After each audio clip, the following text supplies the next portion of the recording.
چاندی کے کاغذ اور سونے کے قلم ہوتے ہیں، وہ لکھتے ہیں کہ کون یوم جمعرات اور شب جمعہ مجھ پر کثرت سے درود پاک پڑھتا ہے۔ صلو علی الحبیب صلی اللہ علیہ وآلہ وسلم۔ 10واں سپارہ سورہ توبہ کی آیت نمبر 66 اللہ رب العزت کا فرمان عالی شان ہے، لا تعتذروا، بہانے نہ بناؤ، قد کفرتم بعد ایمانکم، تم کافر ہو چکے مسلمان ہو کر۔ ان نعفو عن طائفۃ منکم، اگر ہم تم میں سے کسی کو معاف کریں، نعذب طائفۃ، تو اوروں کو عذاب دیں گے،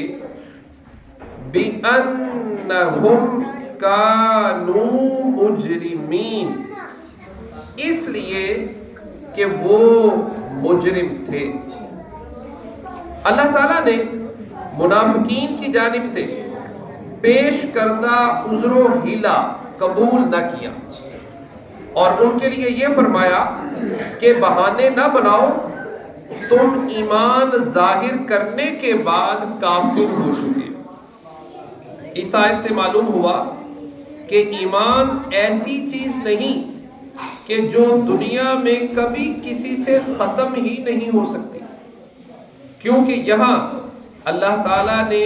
پہلے ان کے ایمان کا ذکر فرمایا، پھر ان کا ایمان ختم ہو جانے کا ذکر فرمایا، جس سے معلوم ہوا کہ دنیا میں مسلمان ہونے کے بعد کوئی کافر ہو سکتا ہے۔ یہ بھی معلوم ہوا کہ یہ کہنا درست نہیں کہ کسی کو کافر قرار دینے کا اختیار اللہ تعالیٰ کے ساتھ خاص ہے، لہٰذا کوئی دوسرا کسی کو کافر نہیں کہہ سکتا۔ یہ اس لیے نہیں کہا جا سکتا کہ شرعی اصولوں کے مطابق جس کا کفر ثابت ہو جائے اسے کافر قرار دینے کا حکم خود شریعت کا حکم ہے، اور حقیقی علماء اسی حکم شریعت پر عمل کرتے ہوئے ہی کسی کو کافر کہتے ہیں۔ اگر یہ پابندی عائد کر دی جائے کہ کوئی اللہ تعالیٰ کے بارے میں، اس کے حبیب رسول صلی اللہ تعالیٰ علیہ وآلہ وسلم کے بارے میں، اس کی مقدس کتاب قرآن مجید کے بارے میں، اس کے پسندیدہ دین اسلام کے بارے کیسے ہی توہین آمیز کلمات کہے یا کتنے ہی برے افعال کے ذریعے ان کی توہین کرے یا دیگر ضروریات دین کا انکار کرے، تو اسے کافر نہ کہا جائے، کیونکہ اسے کافر قرار دینے کا اختیار صرف اللہ تعالیٰ کے پاس ہے۔ تو پھر حضرت عمر فاروق رضی اللہ تعالیٰ عنہ نے نبی کریم صلی اللہ تعالیٰ علیہ وآلہ وسلم کے فیصلے سے راضی نہ ہونے والے جس منافق کا سر اڑا دیا تھا، اور اس کے بعد حضور اقدس صلی اللہ تعالیٰ علیہ وآلہ وسلم نے فرما دیا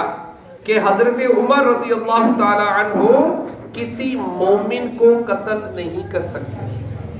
اور ان کی تائید میں اللہ تعالیٰ نے بھی قرآن مجید میں آیت نازل فرما دی۔ تو کیا یہاں اللہ تعالیٰ کا حق چھینا جا رہا ہے؟ اسی طرح صحابہ کرام رضوان اللہ تعالیٰ علیہم اجمعین کے زمانے میں زکوٰۃ کا انکار کرنے والوں کو مرتد قرار دے کر ان کے خلاف جو جہاد ہوا، اور مسلمان ہونے کے دعوے کے بعد اور مسلمان ہونے کے بعد نبوت کا دعویٰ کرنے والوں کے خلاف صحابہ کرام علیہم رضوان نے جو جہاد کیا وہ کیا تھا؟ کیا صحابہ رضی اللہ تعالیٰ عنہ کو معلوم نہیں تھا کہ انہیں کافر قرار دینے کا اختیار صرف اللہ تعالیٰ کے پاس ہے، اور وہ انہیں کافر قرار دے کر ان کے خلاف جہاد نہیں کر سکتے۔ افسوس، فی زمانہ مسلمان ہونے کا دعویٰ کرنے کے باوجود دین سے بیزار طبقے کی ایسی مت ماری جا چکی ہے کہ وہ ایسا نظریہ پیش کر رہے ہیں جسے اگر درست مان لیا جائے تو پھر قرآن مجید اور احادیث مبارکہ میں مرتد ہونے والوں کے بارے میں جو احکام بیان کیے گئے اور ان کی جو تفصیلات فقہائے کرام زمانے سے اپنی کتابوں میں لکھتے چلے آ رہے ہیں،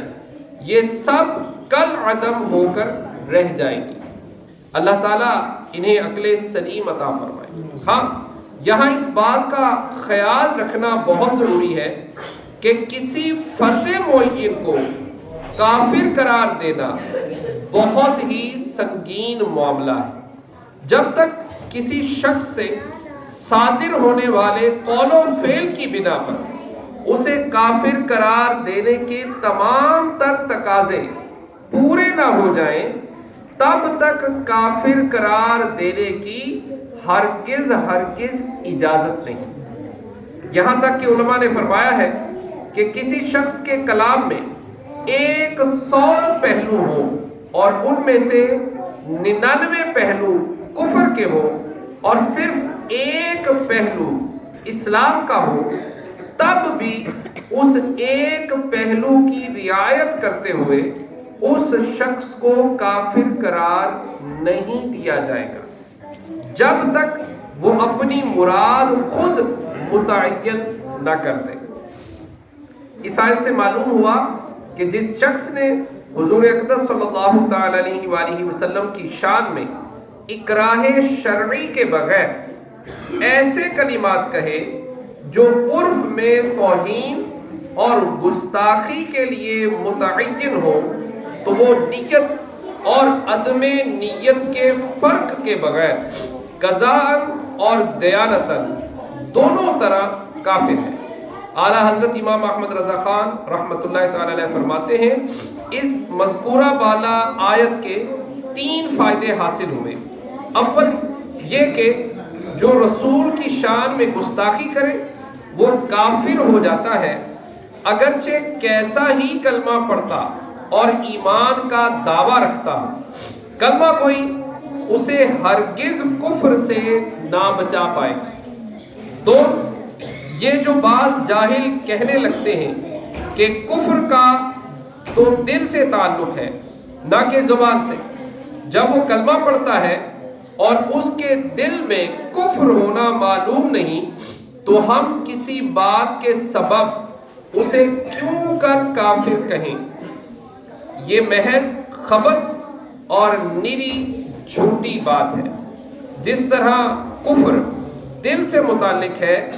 یوں ہی ایمان کا بھی دل سے تعلق ہے۔ تو زبان سے کلمہ پڑھنے پر اسے مسلمان کیسے کہا؟ تو جس طرح زبان سے کلمہ پڑھنے پر اسے مسلمان کہا، یوں ہی زبان سے گستاخی کرنے پر کافر کہا جائے گا، اور جب اس کا گستاخی کرنا بغیر اکراہ شرعی کے ہو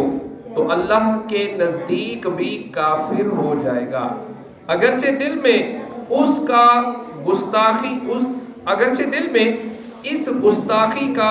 معتقد نہ ہو کہ بے اعتقاد گستاخانہ کلمہ کہنا ہزل سخریہ ہے، اور اسی پر رب العزت فرما چکا کہ تم کافر ہو گئے اپنے ایمان کے بعد۔ سو کھلے ہوئے لفظوں میں عذر تعویل مسموع نہیں، آیت فرما چکی کہ ہیلا نہ کرو تم کافر ہو چکے۔ اللہ پاک کی بارگاہ میں دعا ہے کہ اللہ پاک ہمیں ہر طرح کے کفر سے محفوظ رکھے، آمین بجاہ خاتم